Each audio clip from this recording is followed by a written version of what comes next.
I'm so grateful that we are together today on this Mother's Day weekend. And so I'm just so pleased that you're able to join us. And I just want to begin with a question. And the question is, what's for dinner? What's for dinner?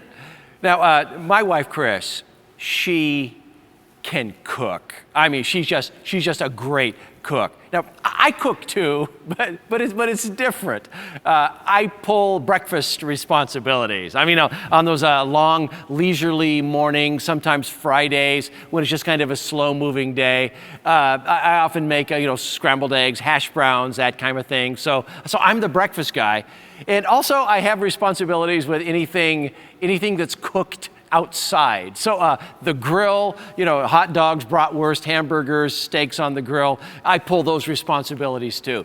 Now, I don't remember that we ever had a conversation when we divided the responsibilities this way, but this is just the way that it's panned out over the years.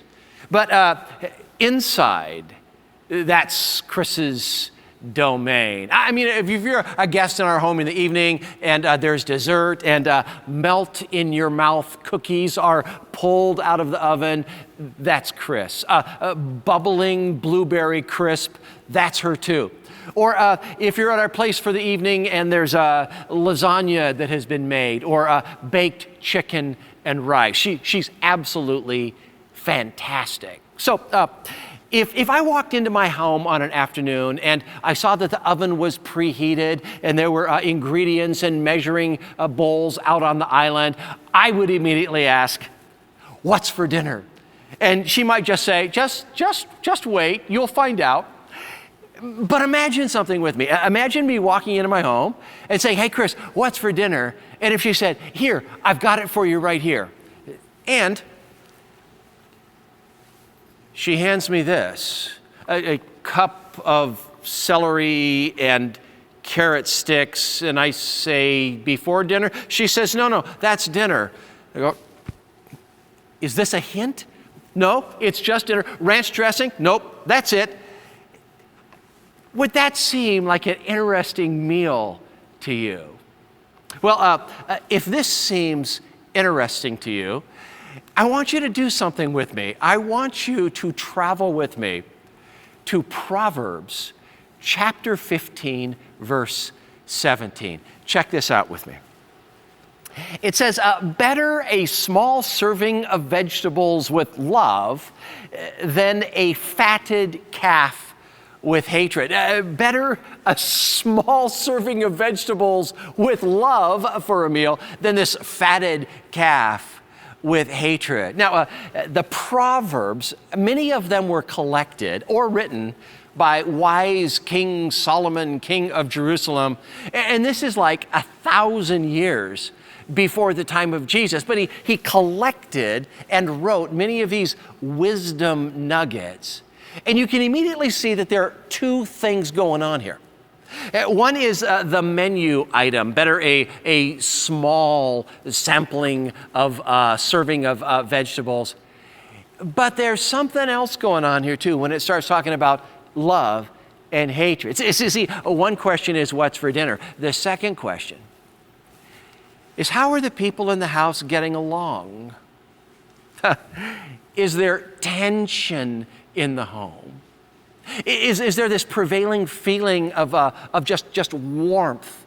Or there's this riptide of unresolved conflict and animosity? You see, when we ask the question, what's for dinner? There might be two answers to that question. And I have a sneaking suspicion that this could be a very important conversation for us to have this week. And so today, what I want to do is just focus on two proverbs, to soak them in, to absorb them. And these two proverbs are very similar to each other. In each proverb, we go to two tables, two meals, two experiences, and two different ways of approaching life. So we're really going to focus on proverb number 1 and proverb number 2. And proverb number 1 is the one that we just looked at, one that had to do with the small serving of vegetables as a meal. So let's look at it once again, where it says, better a small serving of vegetables where there is love than a fatted calf with hatred. Now, as soon as we read that the first time, many went, oh, vegetables, I just love vegetables. I just love a huge chef salad. No. Look with me at the quantity here. Better a, third word, better a small serving of vegetables. It's almost like it's rationed. Okay, a little bit for you, a little bit for you, a little bit for you. Better a small serving of vegetables. And then the second expression is then a fatted calf with hatred. Now, a fatted calf is more than just beef. A fatted calf was a catch-all expression for all of the food items that would surround this feast, where the calf would be grilled, barbecued, roasted. So the picture we have over here is just this massive charcuterie buffet table. It has breads, it has fruits, it has jams, it has nuts, it has salami, it has different types of meat. Think in terms of what we would call a spread.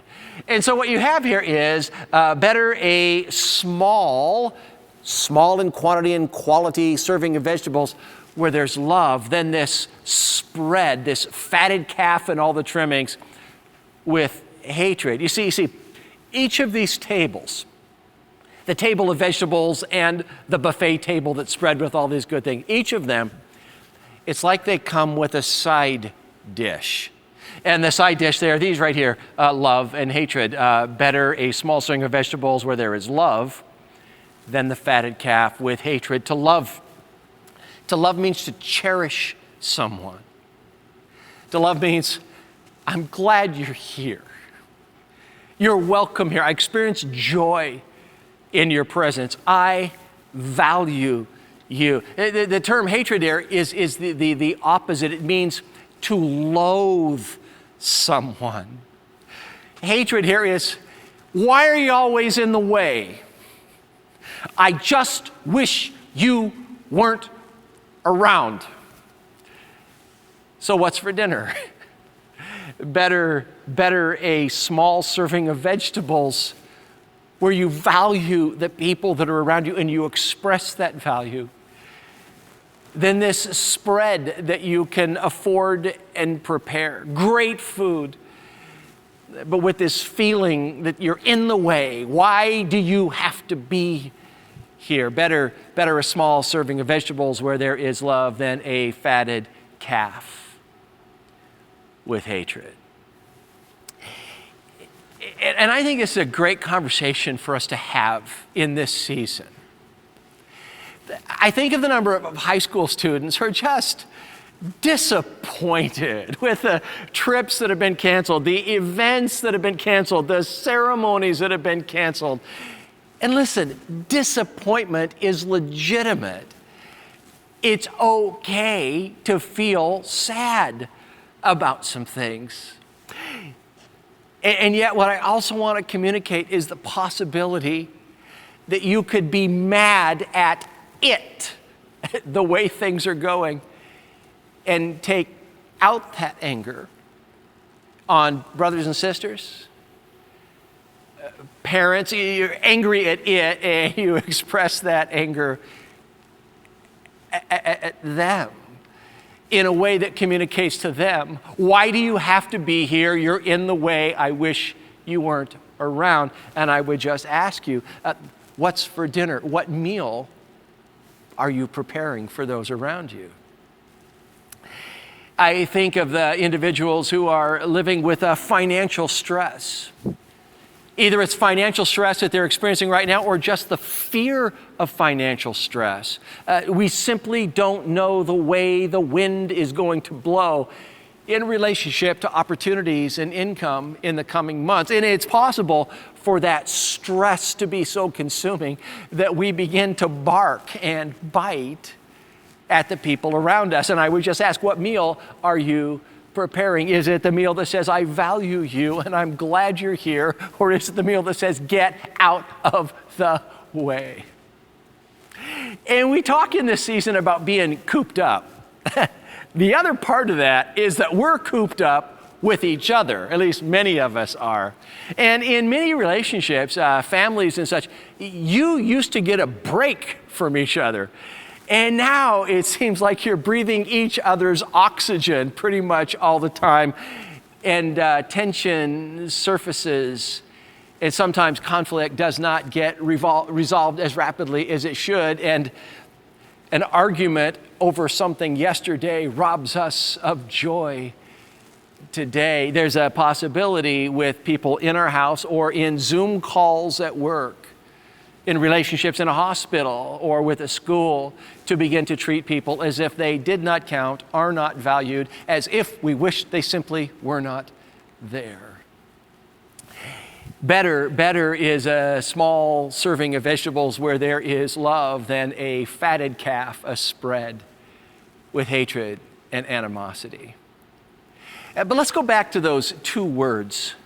The words love and the words hatred. Some of you are just looking at the word love there and you're just going, okay, Jeff, I hear what you're saying, Bet. Listen, man, I'm just not feeling it. I mean, I'm still upset about what he said yesterday, about what she did yesterday, about what they didn't do yesterday. Some of you are going like, I'm angry that in this house, everybody leaves everything lying everywhere all the time. Jeff, I'm just not feeling it. Well, I've got some really good news for you. You don't have to feel it to begin to treat people well. When we talk about love, what we're talking about here fundamentally is not about the emotion of feeling warm towards someone. It has far more to do with the way we act and respond than how we feel. I mean, let me word it another way. Our emotions tell us how we feel. They don't tell us what to do. And so when we talk about love, we're not talking about the feelings of love. We're talking about the habits of love. Now, in my kitchen, on one of the counters, there's a coffee pot. And next to the coffee pot, there are some mugs. And in one of the coffee mugs, I still have a bookmark. Do any of you recognize these? These are from our fall series. It took some traits from 1 Corinthians chapter 13. That one that they read wedding after wedding after wedding. It goes, love is patient, love is kind, it does not boast, it does not envy, is not proud. Love does not dishonor others. Love is not self-seeking. It is not easily angered. It keeps no record of wrongs. I mean, it's like 15 attributes of love. And I've got this one in my coffee mug sitting next to the coffee machine in our house. This is a reminder to me. I know we used it in our fall series, but mine is still there. It's a reminder to me of the habits of love, the behaviors of love. I mean, just look at three of them really quick with me. Paul is writing this to believers living in the Greek city of Corinth who really needed this information. Now, this isn't back in the time of Solomon, the days of the Proverbs. This is after the crucifixion and resurrection of Jesus. And he's writing to a Jesus community, and he just reminds them, love is patient, love is kind, love keeps no record of wrongs. My friends, these are tenacious behaviors. There is nothing fluffy about these attributes of love. See, love waits patiently when someone is trying your patience.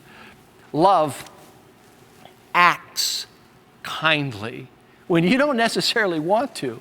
When it says love keeps no record of wrongs, it assumes that people would wrong you. Love keeps no record of wrongs. Love, the activity, the habit of love, refuses to keep a running tally of infractions. Love refuses to keep a tab on everything someone says or does that we feel is not helpful to us. Love is patient, love is kind, love keeps no record of wrongs. What I'm saying here is this, act first, feel later. Those of us who go, man, if I'm not feeling warm, I'm not giving this person anything. We might be waiting a very long time. You know, I've discovered, and I think you will discover too, that when you begin to act warmly towards someone, often warm emotions follow. Act first, feel later. And one other very important reminder, remember that this is after the crucifixion and resurrection of Jesus. These people are believers in the crucified, resurrected Lord. Jesus was patient with us. Jesus was unbelievably kind to us in giving himself on the cross. He refused to keep a record of my wrongs. See, what you have here is really love in and love out. It responds to the gracious love of Christ. And then ask Christ to fill us in such a way that we can become an aqueduct of that love, a channel of that love toward the people around us. Love is patient, love is kind, it keeps no records of wrong, and love is a feast to those that we work with and those that we live with. And so let's go back to the Proverbs. Proverb 15:17, our first proverb. Better a small serving of vegetables with love than a fatted calf with hatred. Better a small serving of vegetables with love than a fatted calf with hatred. Better being cooped up in a season of a virus and having a peanut butter and jelly sandwich with a child than having your favorite restaurant reopen and ordering your favorite meal if you have contempt for the person sitting across from you. See, it's two tables, two meals, two experiences, two ways to do life. And so I just want to ask again, what's for dinner? What's for dinner? Chris, my wife, she can cook. I don't know if I mentioned that or not. And so if someone wanders into our place on some afternoon and there in the crock pot is something stewing and the aroma just fills the room, chances are Chris did that, and chances are it is going to be delicious. And if I walk in and I ask the question, hey babe, what's for dinner? And she says, I've got something for you and you don't have to wait. And it's this, a piece of bread, and this is a heel. Is kind of dry. What's up with this? Well, let me welcome you to proverb number 2, our second proverb. Better a dry crust of bread. Check it out with me. Proverbs chapter 17, verse 1. Better a dry crust, but here we have a side dish. Better a dry crust with peace and quiet than a house full of feasting with strife. And I know just as I read that, just go, I love bread. I love going to an Italian restaurant, getting warm bread, dipping it in the olive oil. Notice one little word here with me. It's the word dry. This piece of bread has not been dipped in olive oil. It is not coated with butter.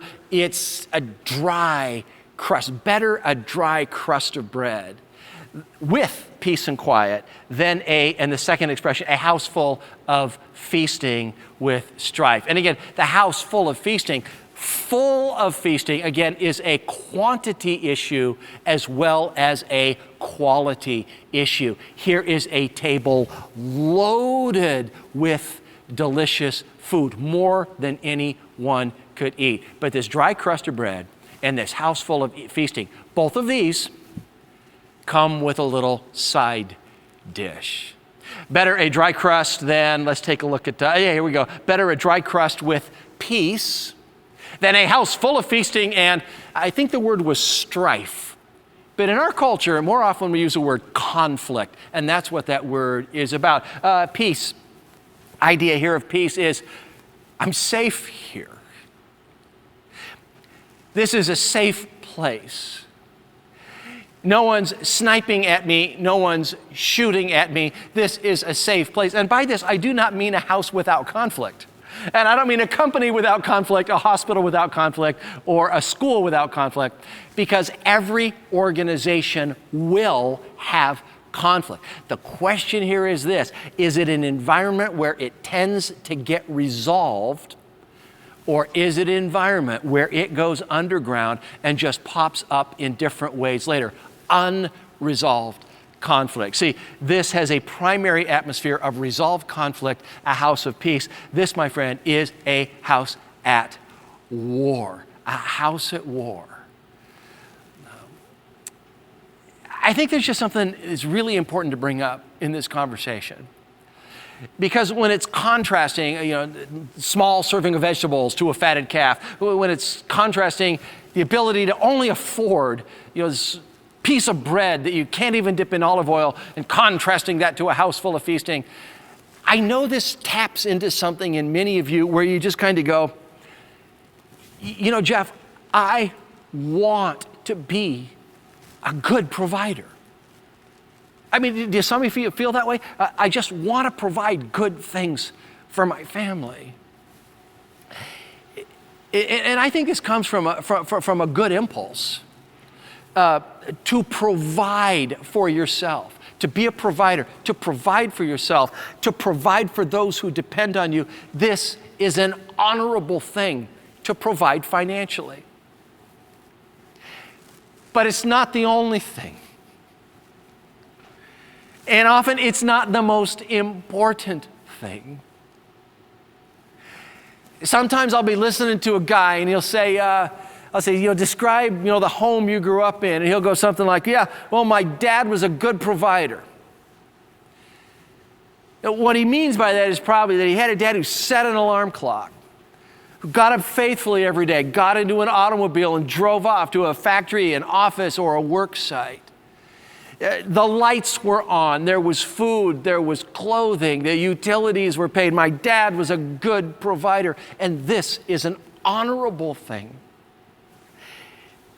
But often the statement that follows that is, my dad was a good provider, but.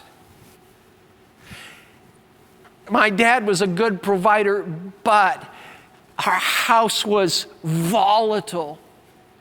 I mean, he would drive into the driveway in the evening and walk into the house. Walking through our house was like walking through a minefield, because you never knew what might set him off. For some of you, it wasn't a dad. You'd say, your mom was like a volcano that you never knew when the volcano was going to blow. Your mom and dad, good providers, but emotionally distant. There was always just this edge, this tension, this feeling of constant conflict, this feeling like it was a house at war. And wise King Solomon chose one of these proverbs to go into his collection, where he says, listen, better off dining on a dry crust of bread where there's this feeling of peace and safety, than feasting on this sumptuous, extravagant meal where there's this perpetual undercurrent of exhausting conflict. I mention this because in the Proverbs, you find so many of these wisdom sayings that have to do with the importance of being a good provider. One of them is Proverbs chapter 20, verse 13. Do not love sleep or you will grow poor. Stay awake and you will have food to spare. Get up, get to work hard, and you will have the groceries that you need. This, my friends, is on being a provider, being a financial provider. Being a financial provider is a good thing. It's just not the only thing. And I would suggest that it's not always the most important thing. Proverbs 28:19, those who work their land will have abundant food, but those who chase fantasies will have their fill of poverty. Here it is. Go out, work your field, plant the crops, harvest the crops. Don't be the person that fails to work and has their fill, not of food, but of poverty. You see, once again, being a financial provider is an important thing. It's just not the only thing. So, question I want to ask, I just want to ask this. I just want to ask, what am I providing? Think about that. Think about that. Even if you are an 8th grader or a 16-year-old living in your parents' house, ask, what am I providing in atmosphere? What am I providing? In a grade school, had this friend by the name of Bradley. He lived about a block away, but he wasn't just a neighbor. Bradley went to the same grade school I was in. Often we were in the same class, so we hung out together. Bradley lived in fear of his father. I mean, I'd be hanging out at his house, and he knew that his dad was about to get home. Did he do all of his chores exactly in the way that his dad wanted him to? Was something out of place? Did he move something and not get it back to the right place? He lived in perpetual fear of his dad. Now, his dad was in the Navy, and it was announced that his dad was going to get deployed. And it might have been to a lengthy submarine mission, or it might have been to an aircraft carrier. I was in the 6th grade at the time. I don't remember which, but I do remember that Bradley was relieved and elated when he learned that his dad was going to be gone for an entire year. It was like this kid was hit by this wave of relief that he was safe, that he could relax. And I just ask myself the question, was Bradley's dad a good provider? And I have to answer yes and no. He provided materially for the family, groceries, food, and clothes. He didn't provide an atmosphere where his kids could thrive, where they could mature and where they could grow without fear. And so I think it's an important question, and I just want to ask again, what are you providing in atmosphere? What are you providing in patience, kindness, and forgiveness that allows the people around you to thrive? What's for dinner? Better a dry crust of bread with safety and peace than a house filled with opulent feasting and perpetual conflict. 2 tables, 2 meals, 2 experiences, 2 ways. Better to be cooped up in this crazy virus and have Kraft macaroni and cheese again than to be able to be free to go to my favorite restaurant and order my favorite meal. And everybody around me is on pins and needles and afraid to move because of the perpetual riptide of conflict. 2 tables, 2 meals, 2 experiences, 2 ways we choose. Choose. Choose the way of the wise. Chris and I, we graduated from high school in Sacramento, California. And both of us, we went to the same small Bible college in Grand Rapids. And so at the beginning of our freshman year, we drove with a bunch of friends 2,200 miles from Sacramento to Grand Rapids. We drove. At the end of our freshman year, we drove from Grand Rapids back to Sacramento, 2,200 miles. Sophomore year, repeat. Junior year, repeat. I think you can get the idea. Now, this 2,200 mile trip, largely down Interstate 80, like 35 hours of driving, and that's the drive time. That's without any breaks that you have. And we would try to drive this 2,200 miles, this like 35-hour trip, straight through, only stopping for gas, except for one rest stop at one place. And that place was here, just north of Cheyenne, Wyoming, which was a beautiful place to stop and rest because it was like 1,100 miles, then our rest stop, and then 1,100 miles finally in Grand Rapids for school or reverse. And the reason that we would go to Cheyenne, Wyoming, and then go north about 1 hour was because that's where my grandma and grandpa lived. And we would crash at their place. The first year we drove out, 5 of us students in a Ford Pinto hatchback, 2 doors with luggage like this. And so we would go 16 hours like that and then unfold ourselves into their yard, crash, rest, sleep, and they would feed us. This is my grandma and grandpa, my mom's mom and dad.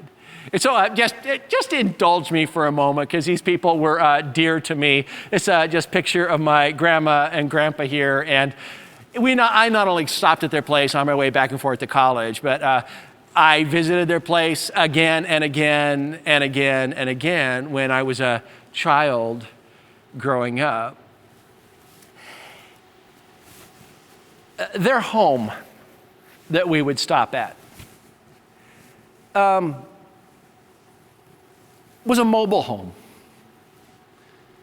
My grandma and grandpa lived in a trailer. Growing up, that never struck me as strange or weird. That was just their home and a welcoming home to us. When I visited as a kid, it never struck me that a mobile home might not be the apex, the summit of the American dream. It never struck me growing up that they lived on a set income, Social Security and my grandma's school teacher's pension, and then whatever money they had squirreled away over the years. What I always experienced in their home, though a simple home, was hospitality, laughter, friendship, and being welcomed, invited, and wanted. Welcomed, invited, and wanted. It's interesting, when I was reading through the Proverbs, I hit chapter 24, verses 2 and 3, and I immediately thought of my grandma and grandpa. Proverbs chapter 24, it says, by wisdom. You want to think about the wise life, the way of the wise. By wisdom a house is built, and through understanding it is established. Through knowledge its rooms are filled with rare and beautiful treasures. Its rooms are filled with rare and beautiful treasures. Now, by rare and beautiful treasures, I don't think that means like Hummel figurines. I think it means laughter, friendship, warmth, hospitality. See, the beauty here is whatever your financial bracket, your home can be filled with rare and beautiful treasures. Well, that's such good news because there's a lot of stuff we just can't control. You might not be able to control whether or not you're furloughed from your work. That might not be your decision. You might be left out of the decision-making loop on when your company will reopen and what your job profile will be when it reopens. You may not have control over which direction our markets drift. But you, my friend, can have a house, a wise house. By wisdom, a house is built, and it is filled with rare and beautiful treasures. What we're talking about here is the atmosphere. Not an atmosphere we control, but an atmosphere we encourage. Where we live and where we work. See, better is a small serving of vegetables where there's love than a fatted calf with hatred. And we go, ain't that right? Better is a dry hunk of bread where there's safety and peace than a house filled with feasting and perpetual conflict. And we go, man, that's true. 2 tables, 2 meals, 2 experiences, 2 ways. So, can I ask you one last time? This week, what's for dinner? This week, choose wisely. Choose the way of the wise. I believe that this has great possibility of bringing joy to your sphere of influence, whether home or work. And this honors the God in whose image you are made. And it honors the Christ who gave himself for you. So I get to pray for you as you move into your week, and then Aaron's going to come back up just for a few seconds and give you some reminders and some updates. Gracious God, we give thanks that we've been together today to feast on your word and be guided by it. I pray for each man and woman, each child, each teenage high school student. Gracious God, mold us, form us, transform us into the people we long to become. Transform us into the people you created us to be. We ask this in Jesus' name. Amen. We'll see you next week.